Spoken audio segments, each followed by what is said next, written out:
ہماری اوقات اس پورے کھیل میں پیادے سے زیادہ کچھ نہیں، لہٰذا ہم عوام پریشان ہی رہتے ہیں کہ اب کیا ہونے والا ہے۔ ہر کوئی آپ سے گھبرا کر پوچھتا ہے کہ اب کیا ہوگا، کیا بنے گا ہمارا۔ آپ کو علم ہے کہ ہم کب ایسے سوالات کرتے ہیں جب ہماری ذہانت جواب دے جاتی ہے۔ اکثر لوگ جو سازشی تھیوریوں پر یقین رکھتے ہیں، ان کا مسئلہ یہ ہوتا ہے کہ جہاں ان کی قابلیت جواب دے جاتی ہے، وہ مسائل کو منطقی طور پر نہیں سمجھ سکتے۔ اس کے بعد ان کے لیے ہر چیز سازش بن جاتی ہے۔ لفظ سازش دنیا بھر میں بہت مقبول ہے۔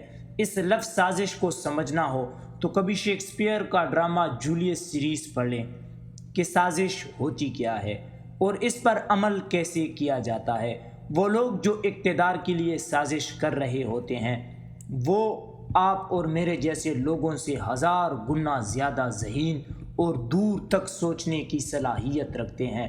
آپ کو اور مجھے جو واقعہ بڑے عرصہ گزرنے کے بعد سازشیں لگتا ہے، وہ ان لوگوں کی پکی منصوبہ بندی ہوتی ہے اور اپنے پلان کو کبھی سازش کا نام نہیں دیتے۔ جب وہ اپنے کسی بھی پلان پر پوری طرح عمل کر چکے ہوں گے اور سب تفصیلات سامنے آ جائیں گے تو ہمارے جیسے کند ذہن اسے سازش کا نام دیں گے۔ وہ یقیناً ہنستے ہوں گے کہ جو لوگ ہمارے منصوبوں کو نہیں سمجھ پاتے، جن کا ذہن اس لیول تک پہنچ ہی نہیں پاتا، وہ اسے سازش کا نام دے دیتے ہیں۔ تو کیا اب بھی بہت سے زیادہ ذہین لوگ اس طرح کی منصوبہ بندی کر رہے ہیں، جس کا پتہ ہمیں اس وقت چلے گا جب وہ منصوبہ کامیاب ہو کر ہمارے سامنے آئے گا اور ہم حیران ہو رہے ہوں گے۔ یہ طے ہے کہ جو لوگ ہمیں اپنے پیچھے لگا لیتے ہیں، اپنا فالوور یا فین بنا لیتے ہیں، وہ غیر معمولی ذہانت کے مالک ہوتے ہیں۔ دوسروں کے ذہنی کمزوریوں سے فائدہ اٹھانا ان کے بائیں ہاتھ کا کام ہوتا ہے۔ لوگوں کی خواہشات کو سمجھ کر ان خواہشات سے کھیلنا بھی اس کھیل کا حصہ ہوتا ہے۔ پاکستان میں جو کام پوری ایمانداری سے ہوا ہے، وہ اقتدار کے لیے ایسے ہی ذہین لوگوں نے پوری منصوبہ بندی کے ساتھ کیا ہے، جسے ہم سازش کا نام دیتے آئے ہیں۔ ذہین لوگ کم ہی وفادار یا قابل بھروسہ ہوتے ہیں۔ اس میں ان کا قصور بھی نہیں ہوتا، ان کا ذہن دماغ انہیں ایک جگہ ٹکنے نہیں دیتا۔ وہ ان لوگوں کو بھی نہیں بخشتے جو ان کے محسن ہو۔ اس لیے اکثر لوگ حضرت علی کرم اللہ وجہہ کا یہ قول بار بار دہراتے ہیں کہ جس پر احسان کرو اس کی شر سے بچو۔ ابھی میں دو کتابیں پڑھ رہا تھا۔ ایک کتاب اپنے دور کے مشہور صحافی اور کالم نگار اظہر سہیل مرحوم کی ہے، جو انہوں نے پیر پگاڑا کے ساتھ کیے گئے انٹرویوز پر لکھی۔ برسوں پہلے کی گئی ان انٹرویوز میں بہت سے سیاسی انکشافات موجود ہے۔ بھٹو صاحب کو سیاسی طور پر بہت ذہین سیاستدان مانا جاتا ہے، ایک پڑھا لکھا اور سمجھدار انسان جو بہت جلد کامیابی کی سیڑھیاں چڑھ گیا تھا۔ پیر پگاڑا نے ان کی بھی کچھ راز کھولے۔ وہ کہتے ہیں کہ ذوالفقار علی بھٹو کو سیاست میں میل آیا تھا، انہیں سکندر مرزا سے ملوایا تھا اور انہیں بھٹو صاحب نے وزیر اعظم بننے کے بعد ایک رات فون کر کے پیر پگاڑا کو دھمکیاں دی تھی۔ شاید بھٹو صاحب کو شکایت تھی کہ ان پر سندھ میں جو حملہ ہوا تھا اس میں پیر پگاڑا کا ہاتھ تھا۔ پیر پگاڑا جتاتے رہے کہ کیسے جس نوجوان کو انہوں نے لانچ کیا تھا وہی باد ازیں ان کے خلاف ہو گیا تھا۔ یقیناً جب یہ انٹرویوز کیا گیا تھا تو اس وقت بھٹو صاحب پیر پگاڑا کی ان باتوں کا جواب دینے کے لیے اس دنیا میں موجود نہیں تھے۔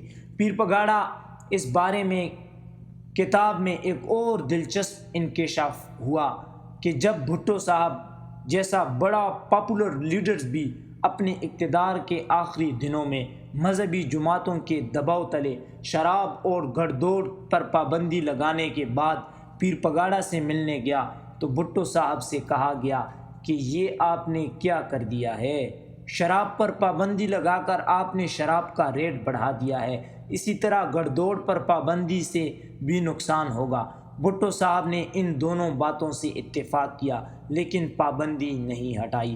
آپ اندازہ کریں کہ پیر پگاڑا شراب اور گڑدوڑ پر جوئے کے حق میں قانون کی مخالفت کر رہے تھے، جبکہ بھٹو صاحب جیسا لبرل اور پروگریسو انسان اس پر پابندی لگا رہا تھا۔ بھٹو صاحب یہ بات کبھی نہ سمجھ سکے کہ شراب اور ہارس ریس غریب مزدور یا کسان ووٹرز کا مسئلہ ہی نہیں تھا۔ جن لوگوں کو خوش کرنے کے لیے وہ یہ پابندیاں لگا رہے تھے وہ تو ان کے ووٹرز تک نہ تھے۔ بھٹو جیسا سمجھدار انسان بھی نہ سمجھ سکا کہ یہ پابندیاں مذہبی سیاسی جماعتوں کا ووٹ بینک بڑھائیں گی، ان کا نہیں۔ اگرچہ بھٹو صاحب نے اس ملاقات میں پیر پگاڑا سے اپنے فون پر دی گئی دھمکیوں پر معذرت کی، جس پر پیر صاحب ہنس پڑے کہ واقعی رات 12 بجے کے بعد مخصوص کیفیت میں کی گئی فون کالز پر ناراض نہیں ہونا چاہیے۔ اس طرح صدر ایوب خان کے مستعفی ہونے کے بعد ایک مشہور صحافی نے ان کا انٹرویو کیا، جو الگ سے ایک اور کتاب میں شامل ہے۔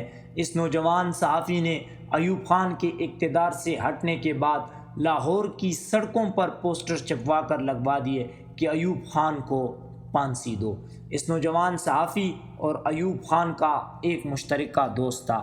ایوب خان کو پتہ چلا تو انہوں نے اس نوجوان صحافی کو اپنے اس مشترکہ دوست کے ذریعے لاہور سے اسلام آباد اپنے گھر بلوایا اور ان سے پوچھا کہ وہ انہیں کیوں پھانسی دلوانا چاہتا ہے۔ ایوب خان نے بھٹو صاحب پر تبرہ پڑھنا شروع کیا اور کہا کہ 1965 کی پاک بھارت جنگ انہوں نے شروع کرائی اور فارن سیکرٹری کے ساتھ مل کر اسے مس گائیڈ کیا کہ عالمی طاقتیں بھارت کو انٹرنیشنل بارڈر پر حملہ نہیں کرنے دیں گی، اور یوں کشمیر آپریشن پلان ہوا جس کا نتیجہ سب کے سامنے ہے۔ یقیناً بھٹو صاحب کا اپنا نقطہ نظر ہوگا۔ ان سب باتوں سے بتانے کا مقصد یہ ہے کہ ہر دور میں اقتدار کے لیے کھیل کھیلے جاتے رہے ہیں۔ اس کھیل میں اپنا پرایا نہیں دیکھا جاتا، اخلاقیات کا پرچار نہیں ہوتا۔ ایوب خان کو اگر بھٹو صاحب سے شکایت تھی کہ انہوں نے انہیں دھوکہ دیا اور انہی کے خلاف تحریک شروع کر دی، تو یقیناً ایوب خان نے بھی ایسی کئی زیادتیاں اپنے دور میں کی تھی۔ مغربی پاکستان کے گورنر نواب آف کلاباغ کی خوفناک کہانیاں آج بھی مشہور ہے، جو ایوب خان کا دایاں بازو تصور ہوتے تھے۔ اس پاور سرکل میں کوئی کسی سے کا سگا نہیں ہوتا۔ اگر بھٹو صاحب صدر ایوب خان سے وفاداری نہیں دکھا سکے تو ایوب خان نے سکندر مرزا سے کون سی وفاداری دکھائی تھی؟ سیاست تو نقد کا سودا ہے، یہاں ادھار نہیں چلتا، اس ہاتھ دے اس ہاتھ لے۔ یہاں وفاداری نام کا کوئی پروڈکٹ نہیں ملتے۔ جو آپ کے لیے استعمال ہو سکتا ہے اسے کرو، دوسروں کی لاش پر کھڑے ہو کر اپنا قد اونچا کرو اور گزر جاؤ۔ آج کل پاکستان میں یہی تو ہو رہا ہے۔ سب سیاسی کھلاڑی اقتدار چاہتے ہیں کسی بھی قیمت پر۔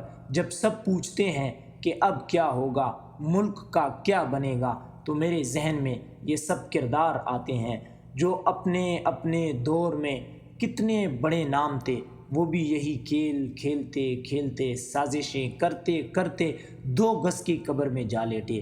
ان سیاسی لوگوں کے اقتدار کے لیے بے پناہ لالچ دیکھ کر قرآن پاک کی سورہ التکاثر کی یہ آیت یاد آئیں، اور تمہیں کثرت کی خواہش نے غافل کیے رکھا حتیٰ کہ تم نے قبریں جا دیکھی۔ تو دوستو، یہ تھا آج کا کالم جو سینئر صحافی رؤوف کلاسلر صاحب نے روزنامہ دنیا نیوز میں لکھا ہے۔ امید کرتا ہوں آپ کو پسند آیا ہوگا۔ جانے سے پہلے گزارش ہے کہ ویڈیو کو لائک کریں، چینل کو سبسکرائب کریں اور بیل نوٹیفیکیشن کو دبا دیں تاکہ آپ کو بر وقت اپڈیٹ ملتی رہے۔